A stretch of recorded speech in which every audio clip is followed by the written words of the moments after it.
Okay, good. So last time we started the binary dependent variable model, and we said we have three types of models, right? We have the linear probability model, we have the Probit, we have the Logit model, and we went over the disadvantages of this model, and basically this model does not does not offer the range of expected probability, which is between 0 and 1. And that's why nowadays people, they just choose either to use the Probit or the Logit models. And the main difference between the two is how the P is determined, the probability. Whether I'm using the cumulative distribution function, then that means I'm using the Probit, or whether I'm using the logistic distribution function, that means I'm using the Logit. Okay, we had questions on like two questions on the recitation, and one of them is a stata question, another one is a non-stata question. You have also multiple of examples on my YouTube channel, so I want you to go over it. Okay, so this is what we had last week about our lecture. Okay, we ended up by talking about measures of fit. So we said that we have basically 4 measures of fit that we will discuss. We have the count R square, the pseudo R square, and there is also something I can add here, which is called the adjusted pseudo R square. Okay, so it's R square, it's like R square and an adjusted one. Then here also we have the pseudo R square and the adjusted pseudo R square. And this one is actually in stata, it's called the Mcfadden R square. So the Mcfadden R square is simply the adjusted pseudo R square. Okay, so this is the last name of the person who came up with this statistic, both actually the adjusted and the pseudo. Okay, so they are known to be called the Mcfadden's R square. Okay, so last time we started the first one, which is the count R square, and the count R square is simple. And the idea, as I said last time, is just want to move this. So the idea is simply that I have a certain y, which is my original y, which is my original data set, and I have an estimated one coming from the model, whether this model is the linear probability model, whether it's the Probit or the Logit. So I have certain estimation of the model. And by the end, the count R square is going to compare my estimation with the original, right? My estimation with the original. And it keeps kind of looking at all the observations that we have, and if the value of my estimation is 0.5 or higher for an original value of 1, then I'm going to say, okay, it's correctly estimated. If my original value is 1, but I'm getting certain value of estimation, which is below 5, then it's not correctly estimated. Okay, and the same thing, this one is not correctly estimated. This is correctly estimated. This one, I'm expecting this number to be 0.5 or higher, but it's only 0.3, so it's not correctly estimated. And then I'm expecting this one to be below 0.5, so that's correctly estimated. And then you actually count how many times I got correct estimation. Okay, and here what we have is we have 3 times correctly estimated over 5 observations. Then it's basically 6.6. So we say the count R square is 60%. Okay, so it's kind of simple. Let's go over the, okay, so let's go over the next one, which is the pseudo R square. Okay, and the pseudo R square, as I said, it's known for, in stata you will find it called Mcfadden's Okay, so it's Mcfadden's R square. And it's basically equal to, so the R square here, it's equal to, or the PR square, the pseudo R square is equal to 1 minus the log, let me say it's log, actually it's not the, okay, so 1 minus the ln, which is the natural log of the likelihood function, and I'm going to come back to what is the likelihood function of my model, and it's my full model, assuming that I have just a simple model of x1 and x2, okay, and these are estimated ones, over the log of the likelihood function of just the intercept. What does that mean? So what is a likelihood function? A likelihood function, so when I say L hat, we call it the likelihood function. The likelihood function is simply a probability, right? It's probability, okay? And more specifically, it's the joint probability distribution, right, of y, but I have not just one y, right? I have y1, I have y2, I have up to the last y, right? Conditioned or conditional on, so this is conditional on the set of x's I have. In other words, we write it this way. It's the probability that my first observation, capital letter is the name of the variable, right? Or the name of the first observation. So the first observation, it's equal to y1, where small letter y1, it could be like 0 or 1, okay? And then y2, small letter y2, okay? And then yn, small letter yn. All conditioned on the set of x's I have from x1 to xk. The notation, like, it looks kind of scary, right? It's too much, but it's simple. And the whole thing is, it's just a probability, right? It's just a probability. Probability of what? What is the probability of finding y being equal to a certain value given the set of x's I have? And I know that in this data set, y can be 1 or 0. That's the only two options I have, right? 1 or 0. It's a dummy variable. It's a binary variable that takes only 1 or 0, right? So what is the, when I say likelihood, what is the most likely outcome I get from this function, okay? Is it the most likely one? Is it 0.8? Is the most likely 1.9?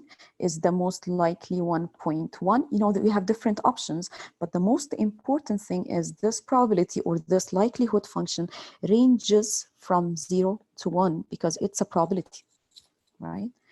And the idea is we are trying to find the highest likely outcome. Can it be let's say, is it, I have a range, right? I have a 0, 0.1, 0.2, all the way to 0.9 or 1. Which one is the highest? And I have, of course, fractions in between, right? So I want you to imagine that the likelihood function is something like this. I have different possible probabilities. As you can see it here, it could be probability of 0, 1, 2, 0.9, and so on, right? That ranges from 0 to 1, but I have something called likelihood function, L, that depends on this P, right? And I can have different values. I can have like values here, there, like different values, right? It can be like moving like that, okay? So what is the most likely outcome? This would be the maximum, right? Or the highest possible outcome, or the maximum of the likelihood function, right? So this is kind of the background. So when I go back to the pseudo R square, and I'm going to come back to the likelihood function, how can we maximize the function and so on, but I don't want to like go deeper into this because the formulas are a lot, but I'm going to cover as much as I can towards the end of today's lecture. So let's go back to our measure. So the pseudo R square is trying to get not just the likelihood, but it's the log of the likelihood of a certain number, right? If I multiply all these up and I add them up, I'm just going to get a number. So it's the log of the likelihood function of a certain number that has the full model over the log of the likelihood function of just the intercept.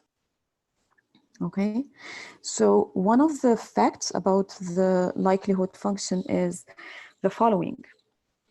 If the likelihood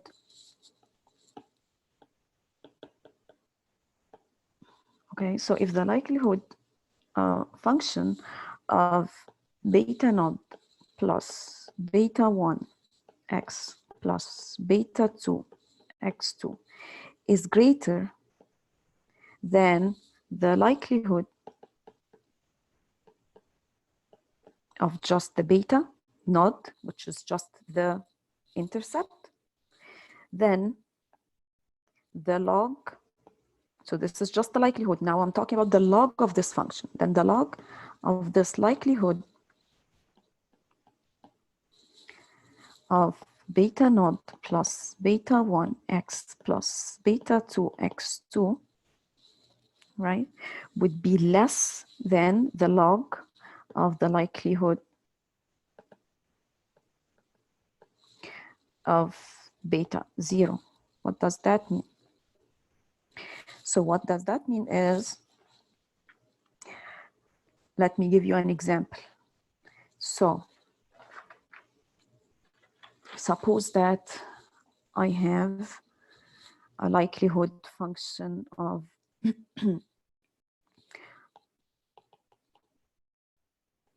likelihood is just a probability P, right? Suppose I have a likelihood of 0.1, 0.5, 0.9, right? What about the log of this function? The log of this function, the log of the likelihood, just take the log of this number, it's going to be -1, -0.301, -0.0456.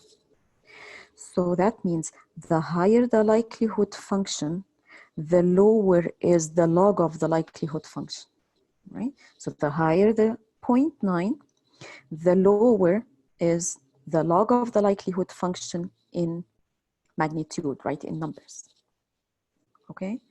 So when I try to compute the pseudo R square, for example, let's say that the pseudo R square is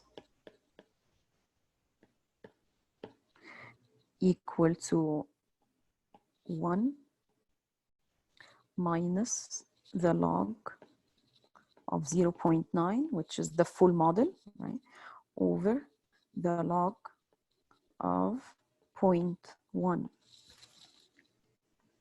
This is equal to 1 minus 0.045 over -1, right? The negative would go with the negative, right? And then the final answer would be 0.955. In other words, the pseudo R square is 95.5%. Okay? So I want you to notice that anytime the likelihood function falls between 0 and 1, right? That's always between 0 and 1. The log of this likelihood function would be always negative, right? Or equal to 0.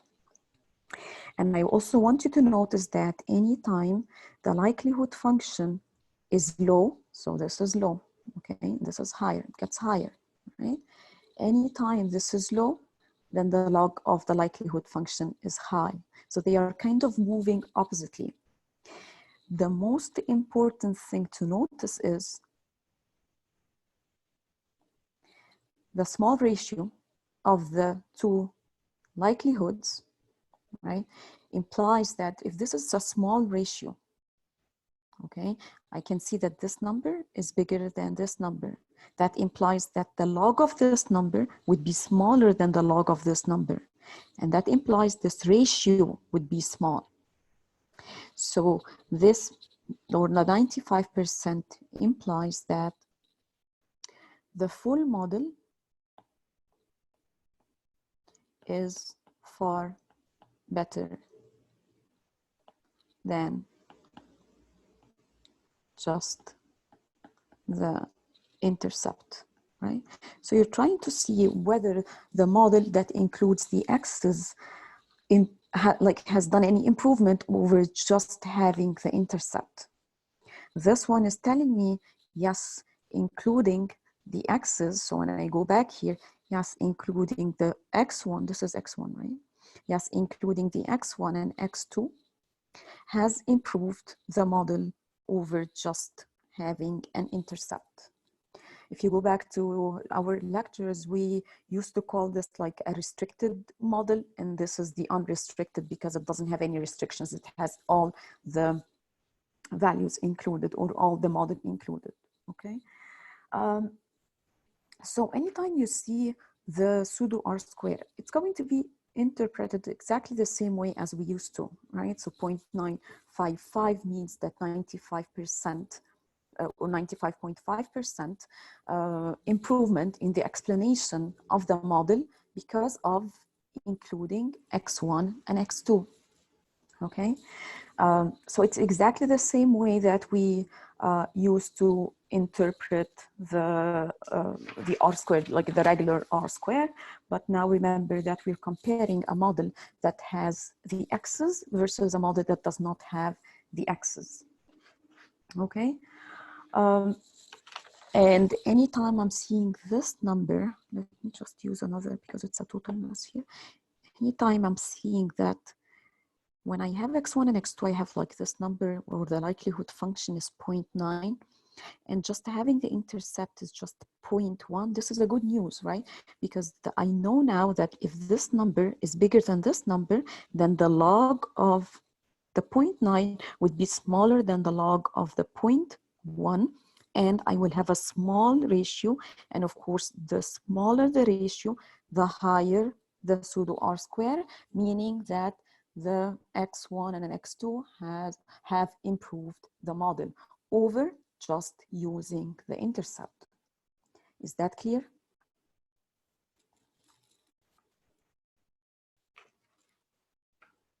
Yes, yes, no, no.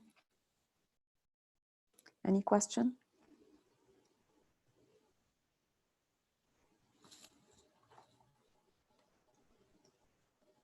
Any question? Clear?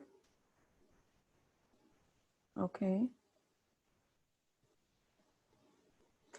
Okay, so Marcella is asking how I interpret the 95%. So let me write it here, okay.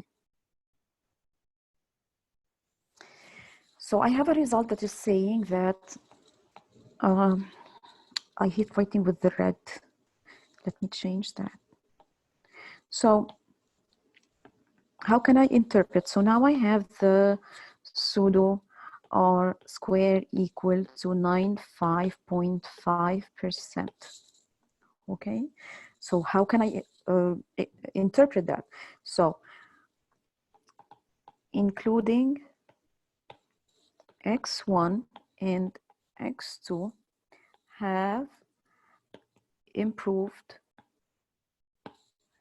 the explanation of the model.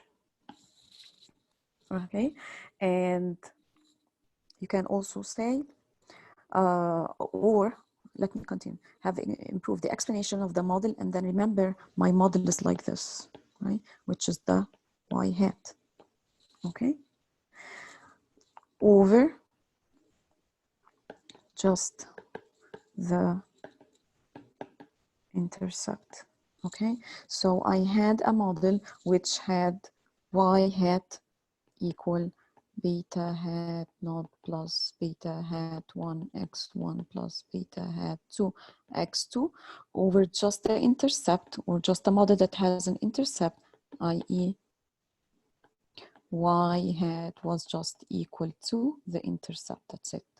Okay, so this model has a better improvement over this model, right? Why? Because it explains or increases the explanation of the model by 95.5%. So it's just like the same way that we used to interpret the R square. Now we have kind of a comparison, right? Having the full model versus having just the intercept, okay? So, so just you're kind of comparing what we used to do before. We're just like we having just one model. Now we have like a comparison, one model as a function or as divided by another model. So when I try to interpret that, so I'm saying when I include the x1 and x2, I have improved the explanation of the model, or the original model that has everything. You can call it also, to be more specific, the unrestricted model, because it has everything, right? So the unrestricted model over just the intercept or the restricted model. Can I okay? ask a question? And the improvement is 95.5%. Okay. And Can I ask a question? yes, sure. So at what point is the cutoff point for the pseudo R squared? Is it 70% or 80%? There is no cutoff. It's exactly like our R square, right? So the R square that you know is between 0 and 100%. So there is no cutoff. I'm asking when we can say that it's improved the model.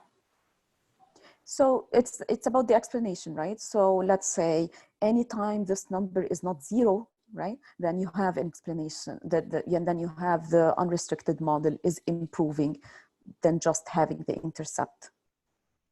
And this type of pseudo R square, we use it, let's say, for model comparisons. So let's say I have pseudo R square for a model that has x1 and x2 versus another model that has x1 and x2 and x3. Which one is better? So I'm going to use, let's say, if the one that has x1 and x2 and x3 is equal to 97%, then I'm going to say, okay, including x3 is better. Okay.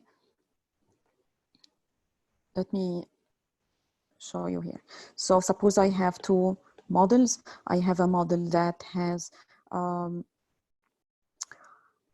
beta 0 plus beta 1 x1 plus beta 2 x2, and then I have another model beta 0 plus beta 1 x1 plus beta 2 x2 plus beta 3 x3, right?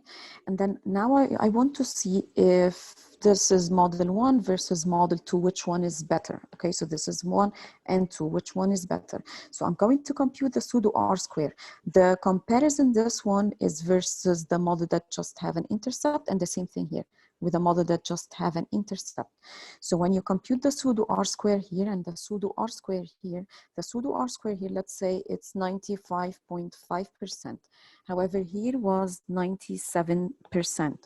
Then the question would be, which one is better? So of course, I'm going to go with the one that has a higher R square and saying that including x3 has improved the explanation of the model by just having a model that has just beta 1, that has just x1 and x2. And remember, both, they have the same comparison, which is a model that just have beta 0 or the restricted. So I have the same restricted model in both cases.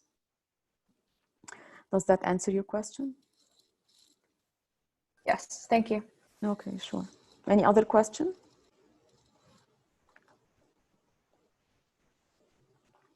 Okay. So I'm going to show you, and you already have in the questions of the recitation you had the command which is called fit stat, which is fit statistics, and the fit stat is actually used in order to get the pseudo R square, the count R square, the adjusted pseudo R square, and so on. So the adjusted version of it, or the adjusted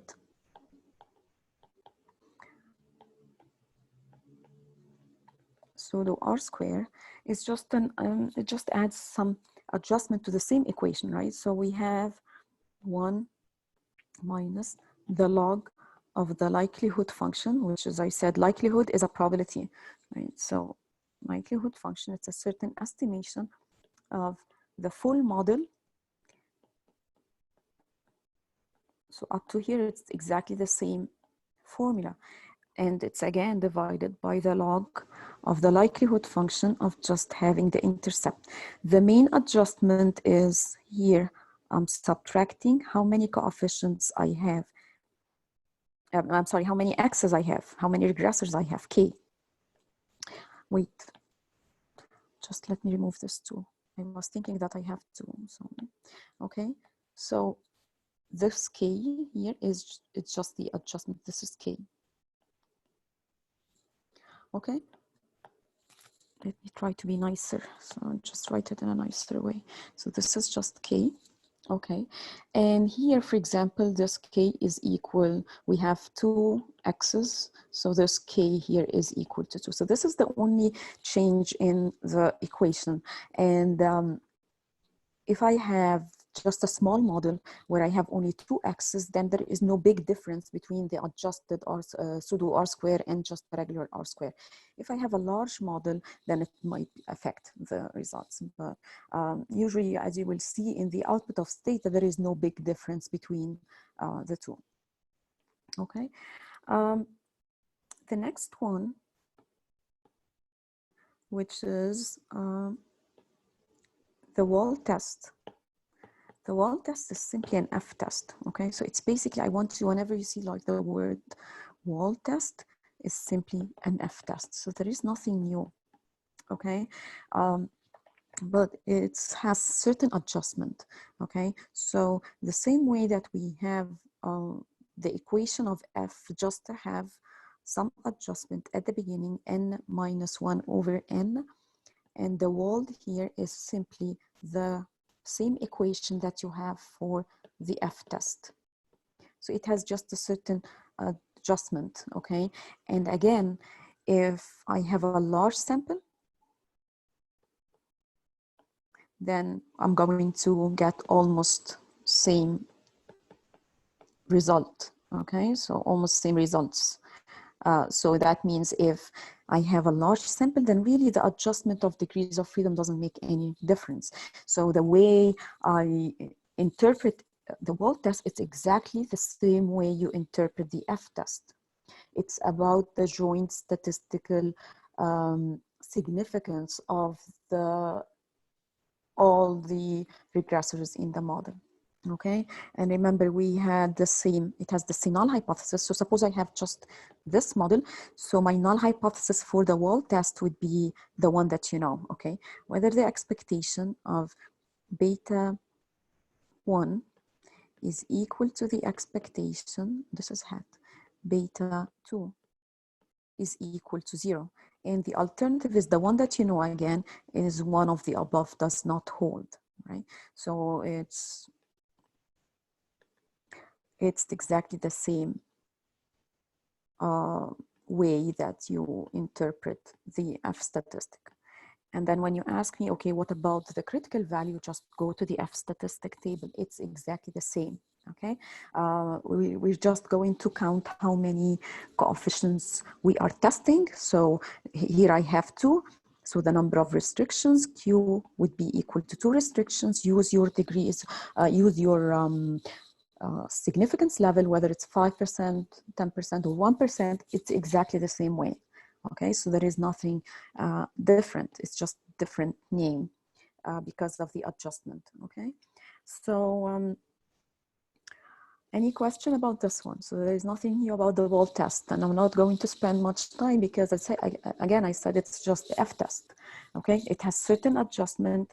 We are all the time working with large samples, so actually the adjustment doesn't make a big difference for us because we are working all the time with more than 30 observations. 30 observations is our cutoff of whether we consider it as a large sample or not.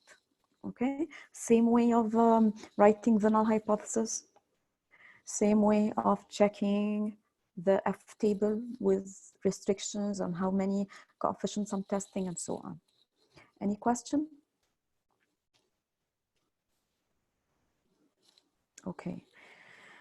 All right, so the last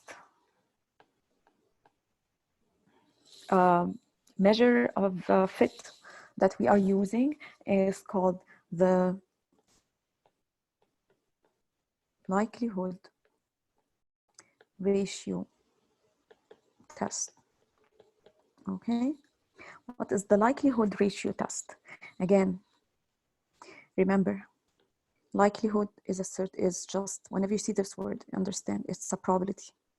And understand that this probability is just between 0 and 1. Anytime I have a probability, it would never go beyond 1. It never goes below 0, right? So except with the LPM that we discussed, which is the linear probability model we discussed last time. And we said it has the disadvantage of giving us like sometimes large values above 1 or sometimes low values below 0. So the likelihood ratio test is abbreviated as LR, okay? And it's equal to twice the difference between the log. It's written like, I'm writing it in the same notation as it's usually written. So this L is the log of likelihood. Okay, so the log of the likelihood function of the unrestricted model. UR is the unrestricted model, the model that has the beta, not beta 1 x1, beta 2 x2, okay, minus the log of the likelihood function of the restricted model, or the one that has just the intercept. So the R stands for restricted. The UR stands for the unrestricted, or beta 0 plus beta 1 x1 plus beta 2 x2, and the restricted is just beta 0 hat, right? Hat. So it's actually the likelihood ratio test. It's twice the difference in likelihoods. Okay, so let me give you an example. Suppose that I'm going to use the same numbers that I had in the previous question. So suppose that the unrestricted, or let me write it this way. I'm going to write it in steps. So suppose that the likelihood function, L, this is called likelihood, not the log, it's just the likelihood. Suppose that the likelihood function is equal to 0.9, okay? So the log likelihood, and suppose that this is the unrestricted UR of the full model. So the log likelihood UR, which is equal to log of this UR, is equal to negative 0.45, which is simply the log of the 0.9. Suppose that the log, suppose that the likelihood function of the restricted model that has just the intercept is equal to 0.1. So that means the log of the likelihood function of the restricted model, which is simply the log, I'm just writing it in steps so that you're not confused, is equal to -1. Okay, now I want to compute the likelihood ratio test. The likelihood ratio test is going to use these two. Okay, so now I'm referring to this equation. So I'm going to plug the information I just had in this example. And remember, this is just an example before you ask me where I got these numbers from. So this is just an example. So the likelihood ratio test is going to use these two values, right? So it's equal to 2 times the likelihood of the unrestricted, which is this number, -0.45 minus the likelihood of the unrestricted -1. Then it's equal to 2 times 0.55.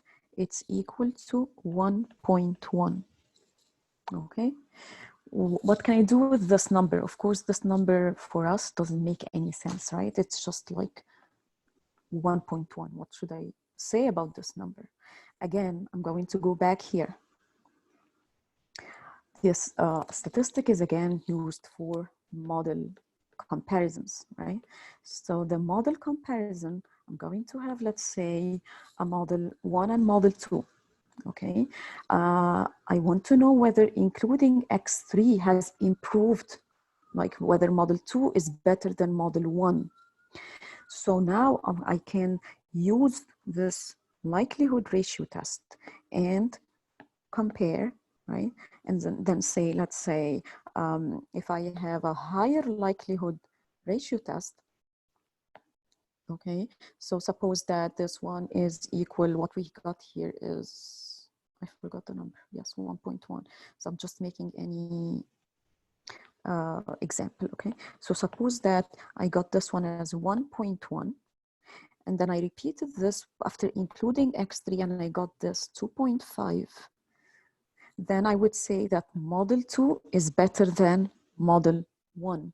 Why? Because there is an improvement in the likelihood ratio test. Okay, so anytime you have a likelihood ratio test of one model by itself, let's say here, what can I do with this number? Use it to compare. If I'm comparing this model versus another model and there is an improvement in the likelihood ratio test, then basically it means that there is an increase in the probability that y being equal to 1. Okay, the likelihood or the probability, right? Every time I'm telling you that likelihood is just the probability of being between 0 and 1. For what? For y, for the dependent variable. So the higher this number, the higher the chance of getting or maximizing the probability of seeing y equal to 1. Okay, so it's again used for model comparison, and you're basically going to be using or choosing the one that has the higher likelihood ratio test. Okay, do you have any question here?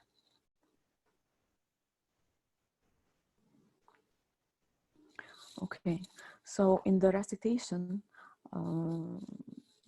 let me show you, let me share with you my desktop.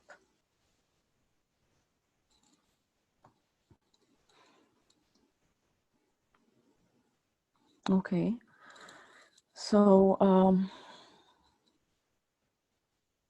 okay, here I'm not going to go over the stuff that are related to the recitation because I don't want to waste your time. You have already seen this in the recitation. So, but I just want to let you just show you that you would get all these statistics, right? So, can you see here? I have fit statistic difference, right? What is the difference in the models that I'm comparing? So I do have, let me show you the do file. So in the do file,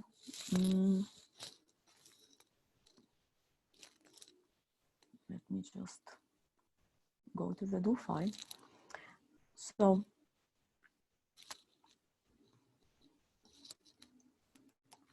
we started this one. We have here the Probit.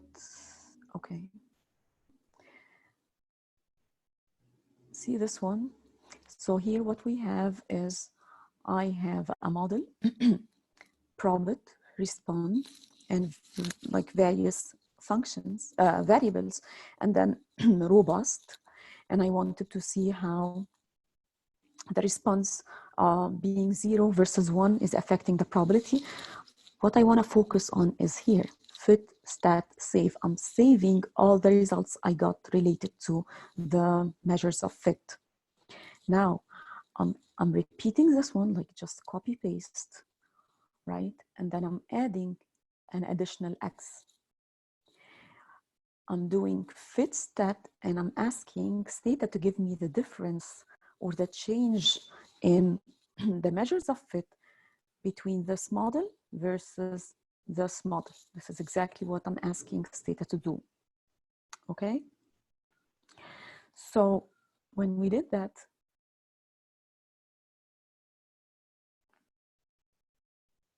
we got the fit statistic difference, right? It's showing me all the statistics that we discussed, right? And one for the original model and one with the one that has the additional variable here. Okay, how can I compare these two? If you watch my video, I have a video on that, and I have discussed all these in the video, but I'm just repeating now. Of course, when I'm talking about the Mcfadden R Square, this is 0.126, right? Which is 12.6% explanation versus 0.12 or 12.4 explanation. So there is a drop in the explanation of the model, right? The count R square, again, the count R square, right, is falling between this model versus this model. This one was 67.2% probability that the Y's were equal to 1. This is only 18% probability that the Y's are equal to 1. Okay, so that means that this model was far better than this model.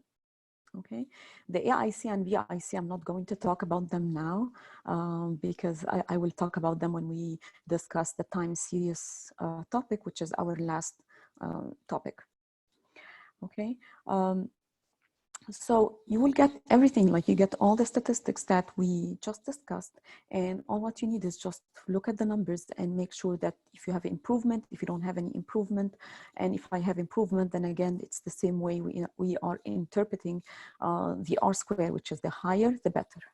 Okay. So.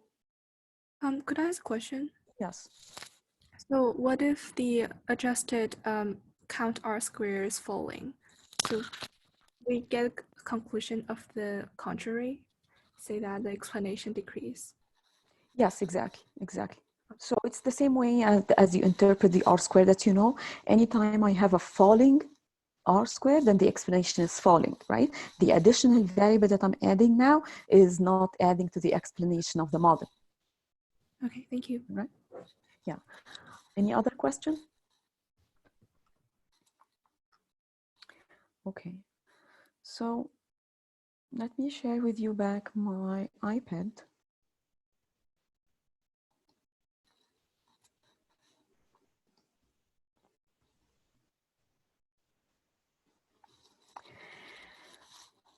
Okay. And okay, so now the remaining part of this topic is related to the estimation. Okay, so when I'm trying, like every time I'm just giving you the betas, right? I'm just telling you, okay, this beta 0 is equal to this number, like let me show you. So our class last time, just I'm going to look at one of the examples. So let's see here, for example, I gave you these numbers, right? Like I gave you these numbers. I never told you how we got these numbers, right? The numbers are inside the CDF, but I never told you how we got these numbers. So our last part of this topic is related to the estimation, okay? How can I estimate these types of models? And the good news is you're actually not going to estimated, because like you're not going to go deeply inside how you get these coefficients, because theta is helping us and giving us the numbers, right? It's giving us, as you have seen in the output of theta, we just get the output, we just get the numbers as we used to get it, let's say, when we were estimating a regular OLS. So I'm going to give you the idea of it, but I'm not, just remember that you will not be computing it by hand, or you will not be coding it in Stata or anything. Stata has this in the background. So let's start. So this is our last part, again, thread. So our last part is related to how to estimate the Probit and Logit coefficients. And again, the good news is you're not going to be asked to code this, right? So remember that what we are doing here is we have nonlinear models, right? Whether I'm talking about the Probit, again, the Probit is the cumulative distribution function that has this notation, and the Logit is again a nonlinear function that has this notation. Whatever is inside here is the same as what is inside here, which is the beta naught plus beta 1 x1, which is our model, okay? So given that these are nonlinear, we cannot just go ahead and use the OLS. We have two ways of estimation. We have the first one, which is called the non-linear least squares. Okay, and we have number two, which is the most famous one, which is the maximum likelihood estimation. And the maximum likelihood estimation is abbreviated as MLE. So let's start with the first one. The first one is kind of relatively easy because it's similar to what we used to do previously in OLS. So let's start with this is abbreviated as the non-linear least square. So let's start with the non-linear least square. In the nonlinear least square, we have, again, we're just minimizing, right? It's a minimization function. I want to minimize the sum of the squared errors, right? So I want to minimize the sum from I equals to 1 to n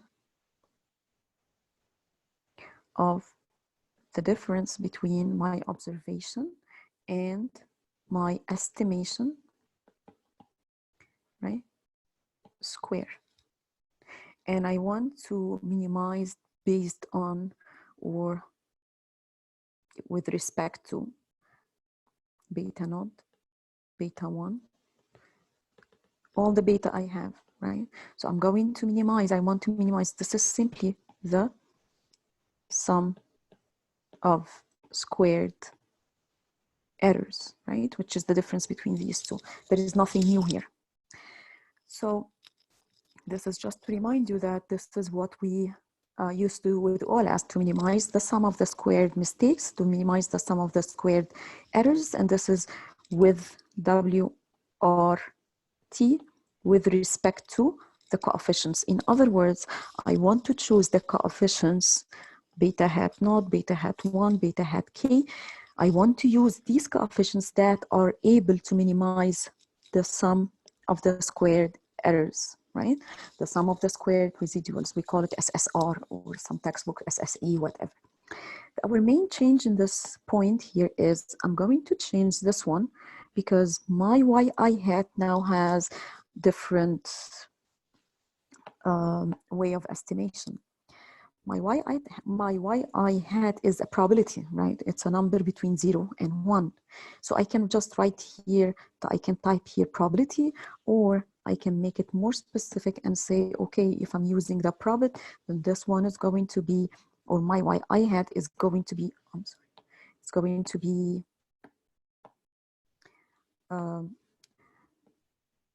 a certain probability has a specific name, cumulative distribution function, beta 0 plus beta 1 x1 plus beta k x k, right? And again, squared, right? So again, I'm minimizing the sum of the squared error between yi, and you can think of this one as yi hat, but yi hat is a probability that is between 0 and 1 and is computed based on the cumulative distribution function, and this is for the case of Probit, right? So this is for the case of Probit. And now I can also repeat this whole thing and just change, right, this thing and say it's f. If I'm talking about the Logit, so the probability would be computed based on the f, which is the logistic distribution function, okay? So whatever I do for the p, just regular p, is the same as whatever I'm going to do with the CDF is whatever I'm going to do with the logistic distribution function. I'm just going to remove the p and type it as the phi or the f, okay? So I'm just going to use the phi, but I want you to understand that whatever I write now can be repeated for the different ways of computing the probability. Okay, so I'm going to be using this one here. Okay, again, the same story is the same, like it's the same story for all of them, trying to minimize the sum of the squared difference between the y and the yi hat. Now, when I minimize this function and get the values, I know that you know already how to get the number, right? You go to the table and you get the number. The problem with the non-linear least square estimation is it has a certain properties. So properties. So number one, the good thing is it's consistent, right? So the coefficients that I get out of the non-linear least square is number one, the coefficients are consistent. What is consistent? Like as the sample size increases, I have high probability of being close to the true value. It's the same way that I used to define consistency before, right? In large samples, you get better estimation. So there is nothing new here. The other thing that is also not new is the coefficients of the nonlinear least squares are normally distributed. Okay, and they are normally distributed again in large samples. So as the sample size increases, I get a normal distribution. However, the main problem is the coefficients are inefficient. What is inefficient? They don't have the smallest variance. Okay, so we don't get like not small variance, and this is why people try to avoid using the nonlinear least squares, because I don't get efficiency of the coefficients.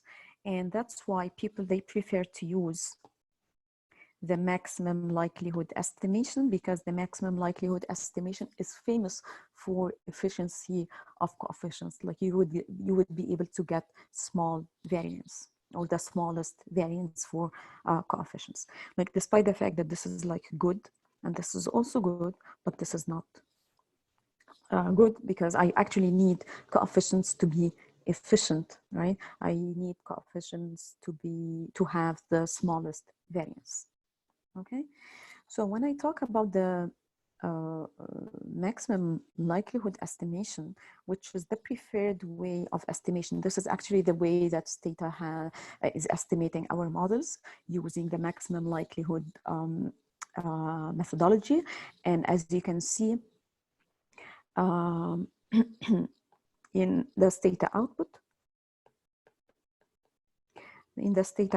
is actually, it's trying to move into iterations, right? So we have again certain probability P, and I have a likelihood function L of P. And the idea of the maximum likelihood estimation is I'm going to use different P's going over the interval of P from 0 to 1, and I'm trying to see which one. Let's say if I have, let's say, let me say this is called P, okay? And I already told you that P can be, we're a certain number, okay? Sorry, it should be like this thing, okay? This whole thing, okay? This whole function, the probability itself. So this P, we're trying to find the P, the probability between 0 and 1 that maximizes. I want this to be maximum, right? I want this to be the highest likely outcome I can get, which P can make this function maximized. And in order to do that, we actually need to do a maximization function. Like, it's not a minimization, but it's a maximization function in this case. So the likelihood function, again, as I gave you already the definition, it's the joint probability, right? So likelihood function, okay, it's simply the joint probability of y conditioned on the x's. If you go back to one of the previous slides of today's lecture, you will find the details of this one, which is this definition. And the likelihood function, in most textbooks, they write it as a function like this. It's basically a function. I'm trying to get a certain probability, and this probability is related to the y's I have in the model. I have y1, which is first observation, y2, right? And then I have keep going up to the last observation, yn. And this is the likelihood function, which is basically a function of the probability given the set of observations for the y's. Okay, so is that supposed to be a line between P and Y1, yeah, Y2, Y3? it's let me write it nicely. It's not a line, it's semicolon. Okay. All right, thank you. Mm-hmm. It's actually a notation, like how this is how you will find it written, but it's the idea is simple. Likelihood function, you can actually have it in your mind, in your background, so that you won't be confused about this notation. It's just a story. It's a probability, that's it. What is a probability? You know it in your head that this probability is based on the observations I have, ones and zeros that I have in the model. Right? So just don't get confused, like when you see this notation. The notation by the end is reflecting what we know, which is a probability of what? P, right? P based on what? Based on the set of y's I have. I can also like be more specific about this and say, I know that the likelihood function is a joint probability, so I can write it this way. It's the probability of y1, which is the name of the first observation, being equal to a certain value, either 1 or 0, y1. And then my second observation has a name called y2, but has a certain value, small letter, y2. And then I can keep going, and yn has a certain value, yn, right? And then let me just make a space here. And condition, right? So I have to condition this on the model that has x1 all the way to xk, right? And then I can, this is called the joint probability. So likelihood function is simply a joint probability. So I'm just typing or writing how it looks like. I can split this joint probability into multiplications of small probabilities. So it can be written like this way. It's the probability of y1 equal y1 given x1 to xk multiplied times the probability of y2 equals y2 given the set of x1 all the way to xk, and then keep going. The last one, just keep going. And then the last one is the probability that yn equal yn given again the set of x1 all the way to xk, right? I don't want you to get scared of this. I just giving you the background, but you will not be asked to derive this. And you know, it's already open book, open notes, but you have to understand the idea behind the maximum likelihood. Okay, so now let's write this in a nicer way. So this is a probability by the end, this whole thing can be either 1 or 0. Right? It's a probability, like a number between, it's not like a number between 1 or 0, right? It's a probability by the end. So I can actually write this in a nicer way. We can kind of combine all these, right? By saying that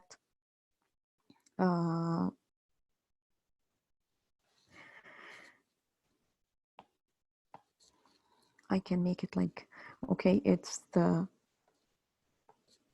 if you remember from statistics, it's called the product density function. So I can write it this way.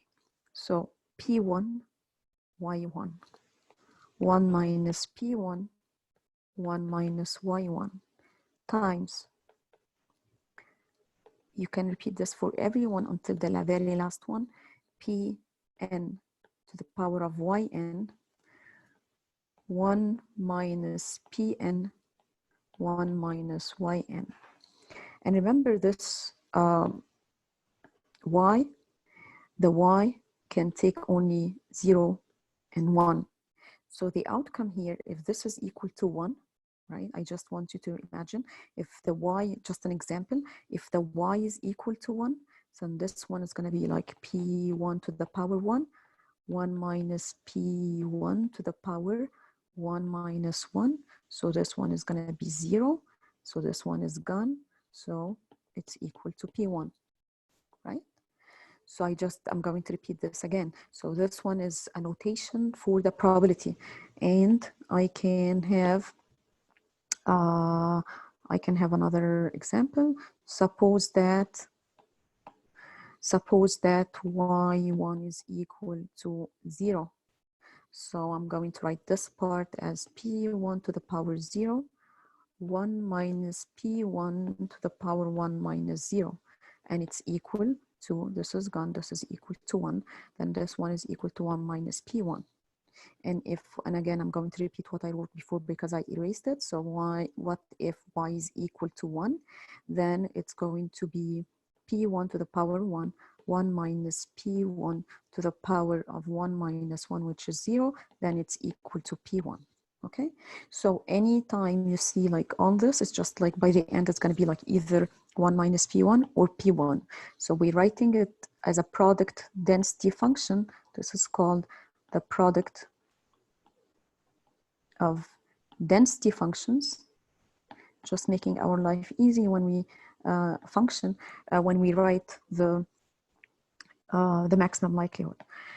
Okay, so I'm going to continue here, and let me, if you miss anything, then you will have it, the lecture is recorded on Courseworks and also on YouTube. Okay, so the product of the density functions, we can actually make our life easy and write it this way.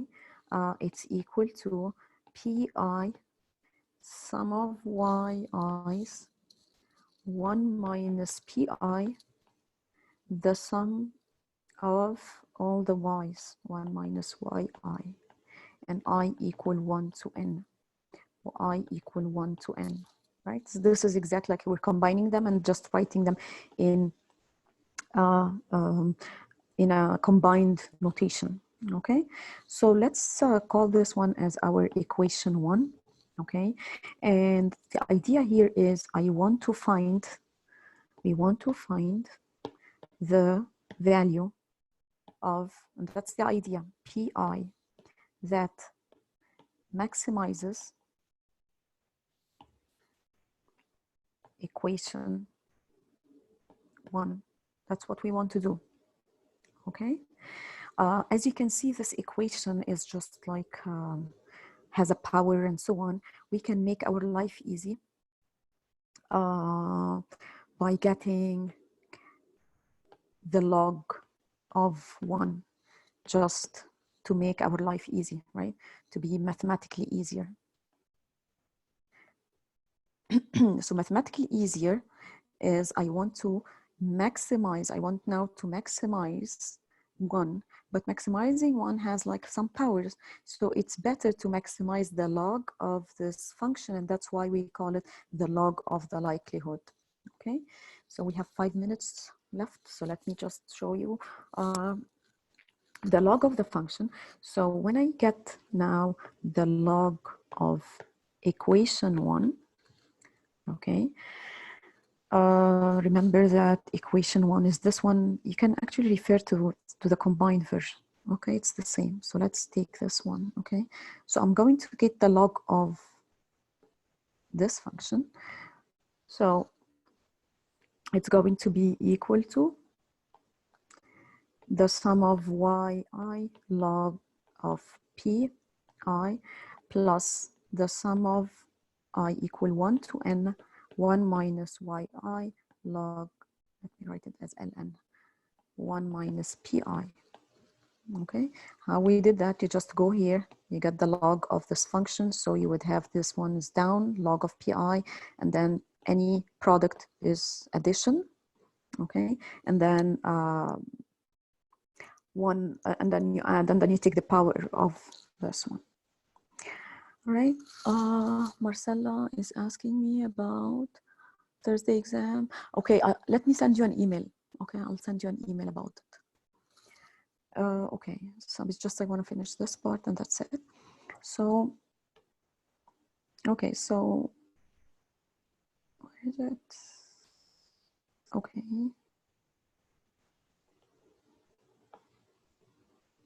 I'm here.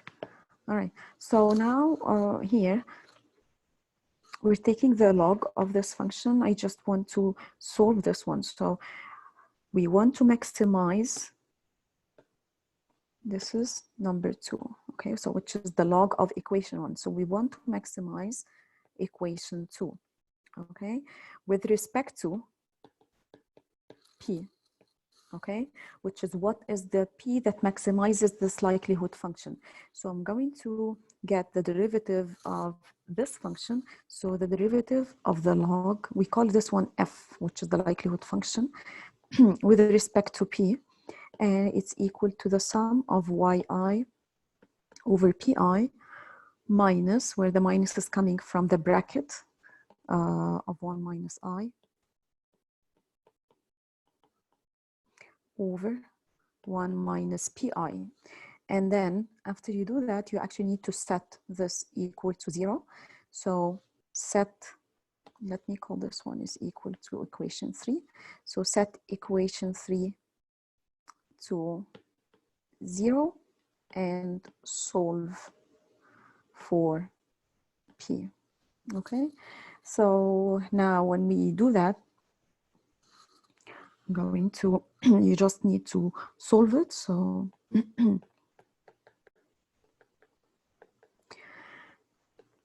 n, which is the sum of the ones, n minus the sum of yi pi, and then when you solve this one, it's going to be, I want you to go over this and let me know if you have any questions. npi minus the sum of yi pi, just the multiplication. As you can see, these two cancel with each other. Then we're left with pi hat is equal to the sum of yi over n, which is simply y bar. So that the conclusion is the maximum likelihood of p is just the sample average, right? Or it's actually the fraction.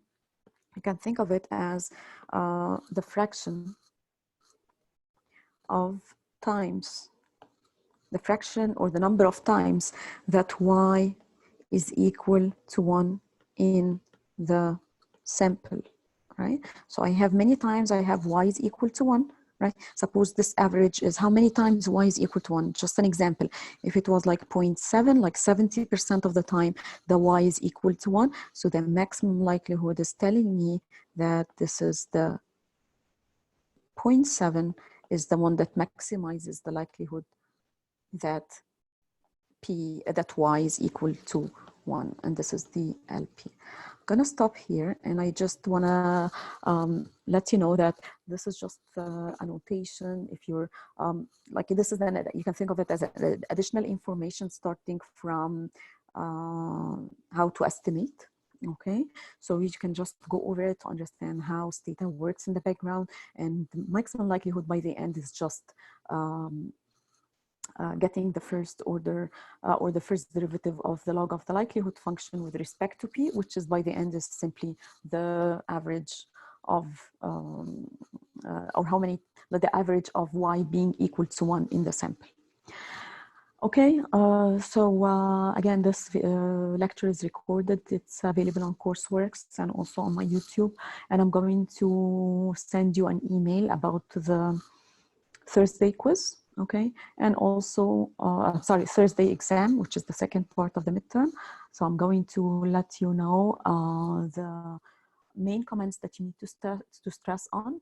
And that's it. If you have any question, please let me know on the discussion forum. All right. I'll see you on, okay, I'm not gonna see you on this Thursday, so I'm going to see you or meet you on Zoom on Tuesday of next week. All right, everyone, thank you.